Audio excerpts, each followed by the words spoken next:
Warning, the following guide is based on how I play, not necessarily how any pro or Riot suggests you play this champion. The comments found in this video are my opinion alone, and while not necessarily optimal, are at least effective. This video only covers strategy on Summoner's Rift. Greetings, audience! Gindokeshi here with what will hopefully be the first in a series of videos on how to play various champions in League of Legends. Being me, of course, I wanted to start with Heimerdinger, the revered inventor. And, conveniently, he's free this week. So, let us learn how to Heimerdinger. Heimerdinger is an AP mage of the most unusual sort. He doesn't play like other champions because he's smarter than other champions. He pushes towers like nobody else in the game and controls the battlefield with turrets, rockets, and grenades of his own creation.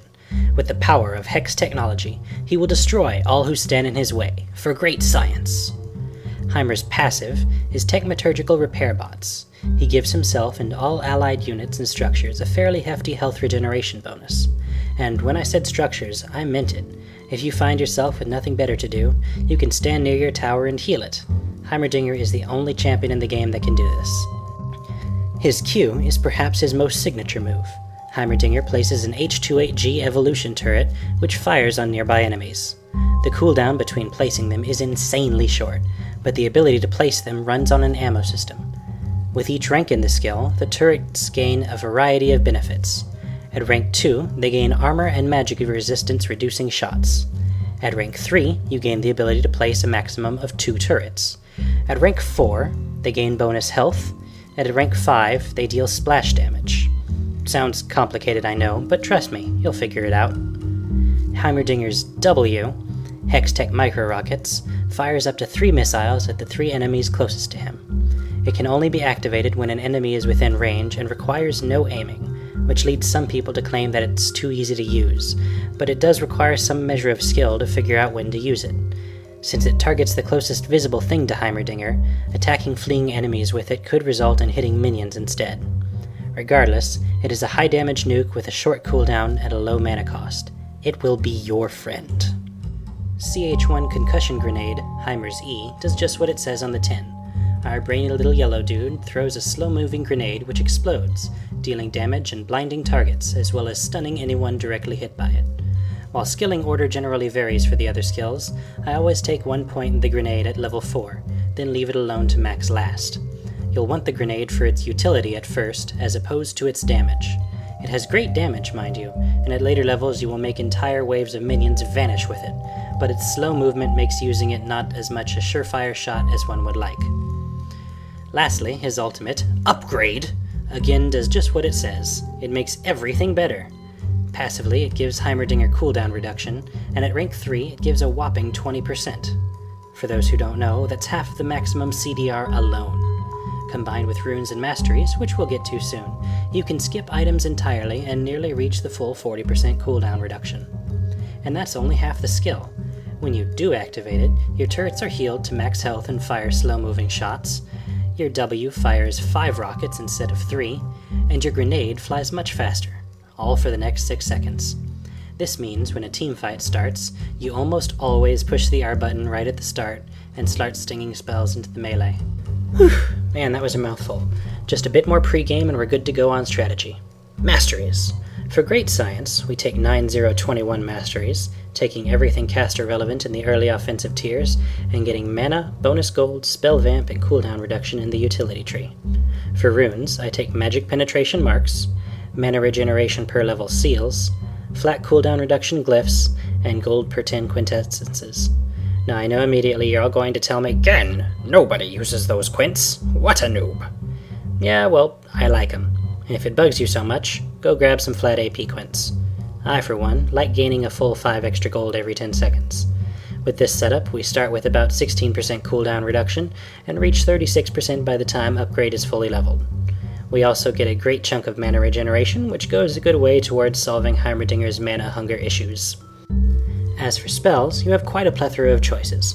I have long favored Flash and Teleport, giving him one actual means of escape, as well as a means of quick travel.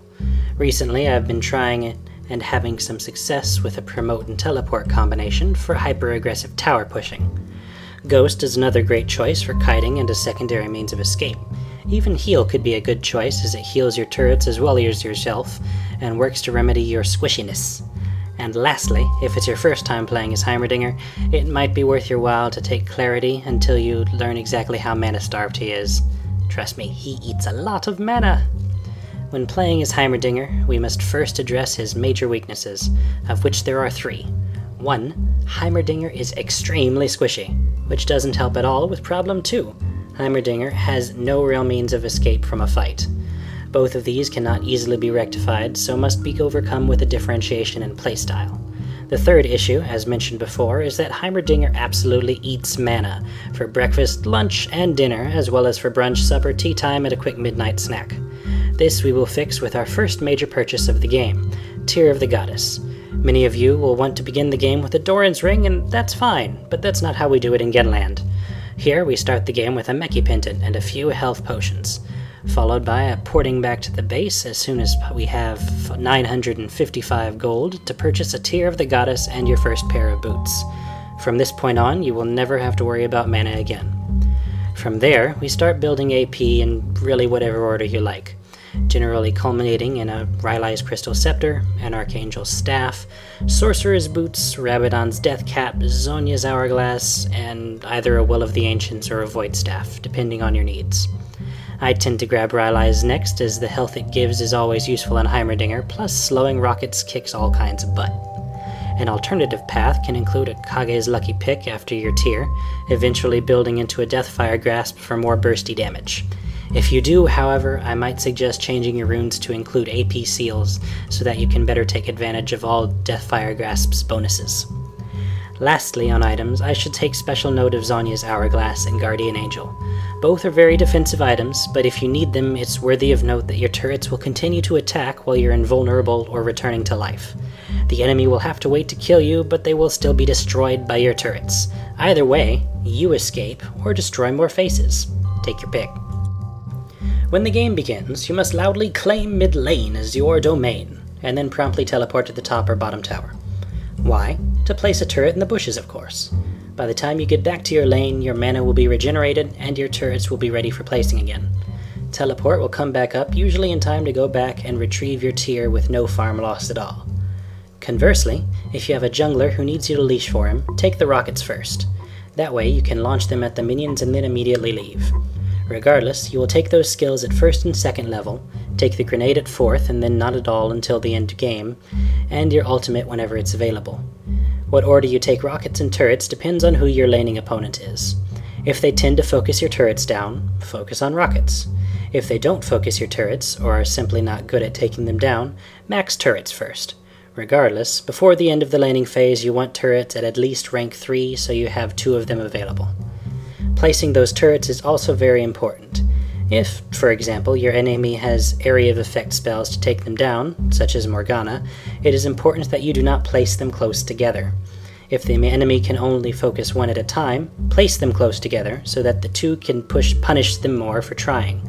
If you don't need them to push, are constantly having them destroyed, or simply need them for map awareness, you can always place one in the bush as an impromptu ward.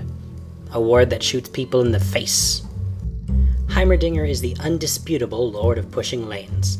Turrets on their own can hold a lane from minions while you push down other lanes with rockets and grenades. You crush waves of minions very quickly, and your turrets can deal massive damage to enemy towers. During the laning phase, that is your job. Push the lane. Destroy the tower. What do you do next? Go help your buddies destroy another tower. But Heimerdinger has no escape mechanisms, so pushing lanes can be very dangerous.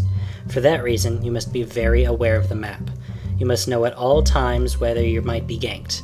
If you are ganked, though, there are 2 options: fight or flight. Run if you're close enough to your tower to reach it safely. Your grenade is your friend here, most often for dropping it right on top of the chasing enemy. If you stay, you must be near your turrets. Turn in your ulti if you have it, drop your grenade on them to prevent damage, and kite them through those wonderful damage-dealing turrets you place. From there, you basically hope you deal enough damage, but map awareness should keep you out of that situation in the first place. Once the landing phase is over and you've thoroughly decimated the enemy's front line of turrets, your job continues to be pushing lanes. Push, push, push. If you ever see a wave of minions closing in on a tower and you think you'll have a reasonable amount of time there, teleport to them, push them to the tower, drop your turrets, and leave. You don't need to personally be there to take down a tower, just your turrets. And your enemies won't be the wiser. In teamfights, however, your task is different. Set up a defensive perimeter with your turrets, just far enough out of the fight that allies can retreat to them, and close enough that the enemies will be shot by them. Skirt the edges of the fight, launching grenades where they will stun or blind the auto-attacking champions. Launch rockets into the fray, and, of course, throw wrenches. If the enemy decides to pounce on you, which they probably will try to do because you're so squishy, react in the same way you would when ganked. Drop a grenade, set up turrets, and let those, as well as your allies, take care of them. Heimerdinger is not nearly as bursty as other mages, which is why most people don't like him, but his sustained damage is something to be feared when he can stun you and still kill you while it happens.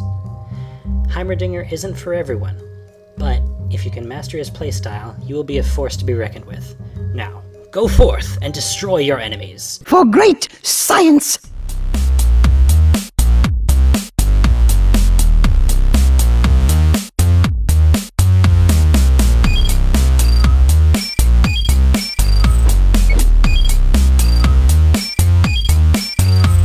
Eureka!